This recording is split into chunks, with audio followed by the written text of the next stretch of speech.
안녕하십니까. 황태순TV의 황태순입니다. 오늘 2020년 6월 5일 금요일 오후입니다. 정말 날이 아주 후덥지근하고 무덥습니다. 내일 6월 6일 현충일은 아마 31도가 넘는 폭염이 그야말로 우리나라를 덮칠 것 같습니다.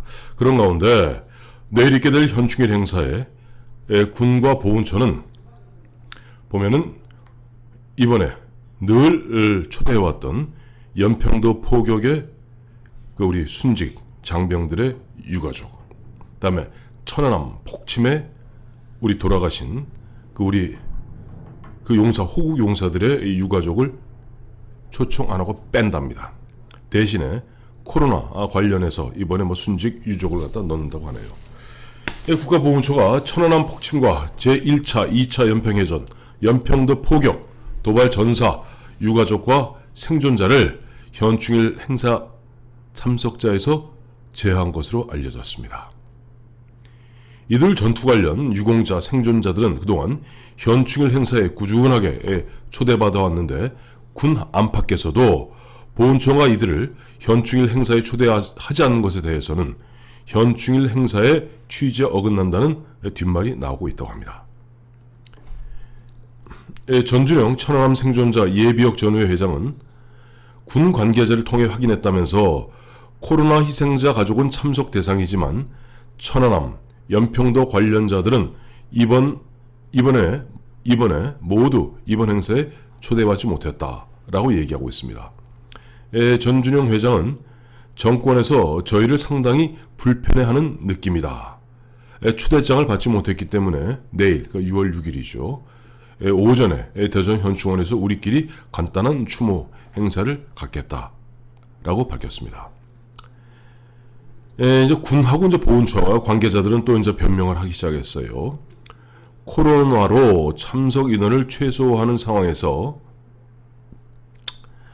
이들 유족 생존자가 초대받지 못한 것으로 안다.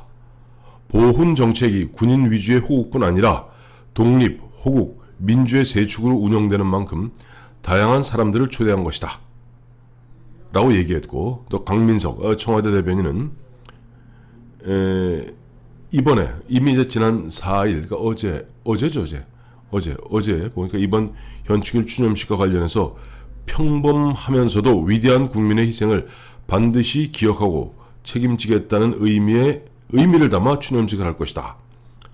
국가도 잊지 않을 것이며 대통령도 잊지 않을 것이다. 라고 얘기했는데 정작 보면 우리 조국, 우리 조국을 위해서 산화한, 전사한 그와 같은 천안함, 연평도 등등등의 유가족은 또 생존자는 뺐다는 겁니다. 이제 군 쪽에서 나오는 이야기, 이제 주변에서 나오는 이야기는 대통령이 주관하는 행사에 천안함 유족 등이 참석하는 것이 불편하게 생각하는 거 아니냐. 왜냐하니까 지난 3월 24일인가요? 저희 사진 보여드리겠습니다만 그 서해 수호의 날 행사에서 당시 고 민평기 상사의 어머니 윤청작 씨가 그 당시 문재인 대통령에 다가가서 천안함이 누구의 소행인지 말씀해달라 라고 얘기했고, 당시 문재인 대통령은 북한 소행이라는 게 정부의 입장 아닙니까? 라고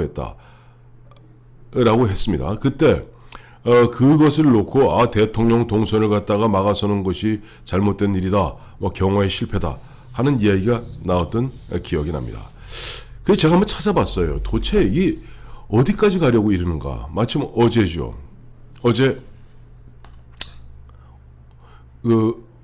북한의 김여정이 보면은 우리가 5월 31일 날 박상학 씨가 이제 주관이 되어서 북한으로 이제 전단지 보낸 부분을 갖다가 놓고 막 우리 대한민국 정부를 에게 호통을 치면서 못 본 척 한 놈이 더 밉더라 라고 이야기하니까 바로 4시간 반 만에 통일부 대변인, 여상기 대변인 나와서 원래는 온 백브리핑으로 하게 돼 있던 것을 온 브리핑으로 바꿔갖고 한다는 얘기가 저희가 법적인 법령을 갖다 정비할 계획입니다. 그게 뭐냐니까 이른바 대북 비라 살포 금지법을 갖다가 만들겠다는, 이거는 군에서도 얘기 뭐냐니까 9.19 합의에서 나온 것은 서로 군인들이 그야말로 몇 킬로 전까지 그 뭐 상호 뭐 DMZ를 경계로 뭐 20km, 40km 못 한다는 것이 민간인의 표현의 자유에 관한 부분, 사상의 자유에 관한 부분을 어떻게 규제할 수 있느냐라고 얘기가 나오는데도 보면 막무가내로 보면은 통일부는 법을 만들겠다고 이야기하고, 또 바로 한 2시간쯤 있다가 청와대 고위 관계자, 핵심 관계자는 이런 얘기했죠. 우리가 북한의 전단지 즉 삐라를 갖다 보내는 것은 백해무익한 이야기다. 누가 이런 얘기 하더라고요. 왜 백해무익하냐. 예를 들어서 최소한 청와대 관계자나 정부 관계자라면은 뭐 득실을 따져 보았을 때 실도 어떤 득보다는 실이 더 큰 것 같아서 뭐 이런 모르겠으나 백해무익한 한 일을 갖다가 지금 박상학 씨를 비롯한 자유북한 무슨 그 협회에서 하고 있다는, 탈북민 단체에서 하고 있다는 얘기입니까? 백해무익? 그렇게 백해무익한 일을 하면 다 처벌을 하시던지. 이런 분위기 속에서 그야말로 저 김여정의 호통 한마디에 대한민국 통일부와 대한민국 청와대가 나와서 그야말로 버덜버덜 떨면서 사실 저희도 못 본 척한 게 아니라 열심히 하고 있습니다 라고 뭐 예를 들어 명령에 대해서 복명이라 하듯이 하는 이런 모습이 연출되는 가운데, 또 얼마 전이죠. 보면은 지금 민주당의 핵심 관계자 등등등등등등 나서갖고 한다는 이야기가 오늘의 대한민국을 있도록 만든 6.25 전쟁의 호국의 영웅인 백선엽 장군, 올해로서 이제 만 100세입니다. 1920년생이니까 만 100세 되는 그 백선엽 장군을 갖다가 혹시라도 서울 현충원에는 못 내준다. 저 유성에 있는 걸로 가되 혹시라도 나중에 법이 지금 보면 김원웅 씨가 주동이 된 광복회가 보면은 무슨 파묘하겠다는 그런 법을 만들겠다는 거 아니에요? 그 다음에 지금 민주당 의원들 상당수 의원들이 나서서 한다는 이야기가 지금도 저 동작동 국립묘지에 묻혀 있는 11명 중 10명은 군인이고, 자기들이 이야기하는 보면은 친일파라 할 수 있겠죠. 뭐냐니까 2009년이던가 그 당시 이제 정부에서 만든 그 조항에 따라서 일제 강점기 하에 반민족 행위자 그 중에 10명이 군인이고 1명이 백낙준 전 연세대 총장입니다. 그 11명 그 묘를 파묘하겠다는 것을 좀 강하게 밀어붙이고 있지 않습니까? 그 사람들 논리는 간단하죠. 물론 이 10분 군인들은 뭐냐니까 다 우리 건군의 아버지들입니다. 초기 건군의 아버지들이고, 그 아버지들인데 물론 과거에 보면 일본군을 했거나 일본군 장교를 했거나 또 만주군 장교했던 건 사실입니다. 그러나 어쨌든 해방 이후에 우리나라가 나라를 갖다 세우고 군을 갖다가 새로 만드는 데 있어서 경험자가 필요했기 때문에 그런 분들이 주축이 되어서 대한민국 국군을 만든 것 또한 사실입니다. 그리고 이분들이 있었기에 6.25 전쟁 때 북한 김일성이 우리를 적화하는 것을 막아낼 수 있었던 건 사실입니다. 그런데 여기에서 세상에 이 좌파 여러분들이 그렇게 좋아하시는 마오쩌둥도 등소평 얘기했잖아요. 07과 3이라고. 0이 7이고 과가 3이다. 과가 있다는 얘기예요. 물론 신현준 장군을 비롯한 김백일 장군을 비롯한 그 10분의 우리 창군의 아버지들이 과거 일본군 장교했고 만주군 장교했고, 또 혹자는 만주군 중에서도 간도 특설대 장교했던 건 사실입니다. 과죠. 그러나 그 과를 갖다가 10번을 싣고 100번을 싣고도 남을 정도의 공을 세웠던 것이 6.25 전쟁 때 북한의 남침으로부터 대한민국을 지켜낸 겁니다. 그렇다면 최소한 08과 2 이 정도는 해석해 줄 수 있지 않나요? 그런데 무슨 수를 써서라도 그 묘를 파묘하겠다는 이런 사람들이 정권을 잡고, 특히 이번에 4.15 총선에서 무려 범여권 190석의 표를 얻어놓으니 이제 눈에 보이는 게 없죠. 그러니 현충일의 기본은 앞서 강민석 대변인이 보면은 좀 휘황하이 보면은 평범하면서도 위대한 국민의 희생을 반드시 기억하고 책임지겠다. 또 보면 보훈처 관계자들은 군인 위주의 호국뿐 아니라 독립 호국 민주, 뭔 얘기인지 모르겠네. 어쨌든 운영되는 이런 얘기하는데, 그래서 제가 한번 다운 백과사전을 찾아봤어요. 현충일 봤더니 현충일 법정기념일 공휴일 시행일 1956년 4월 19일 주관처, 국가보훈처, 날짜 6월 6일, 정의, 나라를 위해 목숨 바친 국군 장병들과 호국 영령대, 국군 장병이 우선입니다. 물론 호국 영령도 결코 우리 대한민국을 있게 하는데 큰 공을 세우신 분이지만 전쟁 중에 보면 때로는 자기 의사와 무관하게, 때로는 자기가 자발적으로 나서서 자기 목숨을 버림으로써 우리 대한민국을 지킨 분들 아닙니까? 대부분 특히 보면 일반 사병들 같은 경우야 징집돼서 간 거니까.